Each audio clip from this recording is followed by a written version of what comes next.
नमस्कार मंडळी, Shri Swami Samarth. Welcome back to my channel. Thumbnail आणि टायटलवरून तुम्हाला कळालंच असेल की आपण आज काय बनवणार आहोत. तर चला मग बनवूया हेल्दी आणि टेस्टी भाकरी पिझ्झा. तर चला आपण पिझ्झा बनवायला सुरुवात करूया.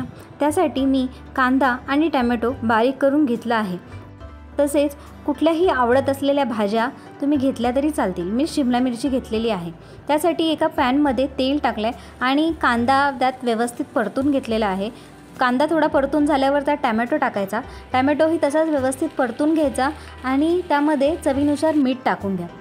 त्याला थोडं परतल्यानंतर त्याला मिश्रणाला तेल सुटेल आणि तेल सुटल्यानंतर तुम्हाला तुमच्याकडे असलेला कोणताही घरगुती मसाला तुम्ही त्यात टाकू शकता.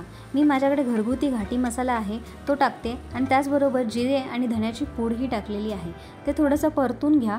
परतून घेतल्यानंतर तुमच्याकडे असलेली जी पण भाजी आहे किंवा कॉर्न आहे किंवा जी पण तुम्हाला भाजी पिझ्झावर टाकायची आहे त्यावर ते तुम्ही टाका आणि परतून घ्या.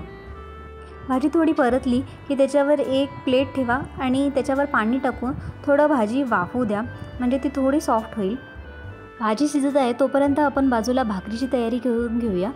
तर तुमची लहान मुलं भाकरी खात नसतील किंवा कुठल्या भाज्या खायला काही नाटक करत असतील तर तुम्ही ह्या पद्धतीने जर पिझ्झा बनवून दिला तर ते नक्की आणि आवडीने खातील, कारण तो टेस्टी असतो आणि हेल्दी असतो.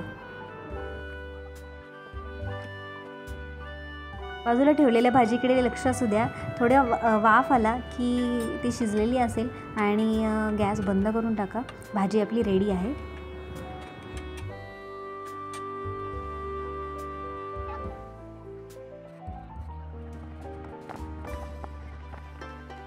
भाकऱ्यांची साईज जास्त मोठी करू नका.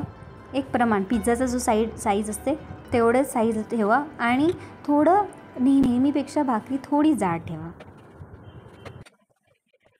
जेवढे पिझ्झा बनवणार आहात तेवढ्या भाकऱ्या एकत्रच बनवून घ्या आणि बाजूला ठेवून द्या.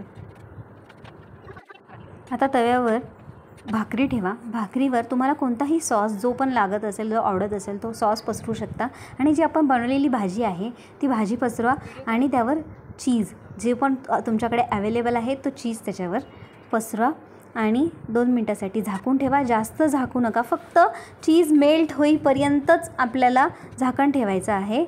बस अशा प्रकारे आपला पिझ्झा रेडी आहे.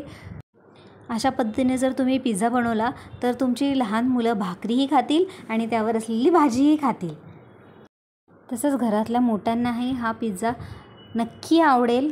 तुम्ही नक्की बनवून बघा आणि आवडला तर मला कमेंट करून नक्की सांगा. तुमचे पॉझिटिव्ह कमेंट्सच मला नवीन व्लॉग करण्यात प्रोत्साहन देतील. तर नक्की कमेंट करा.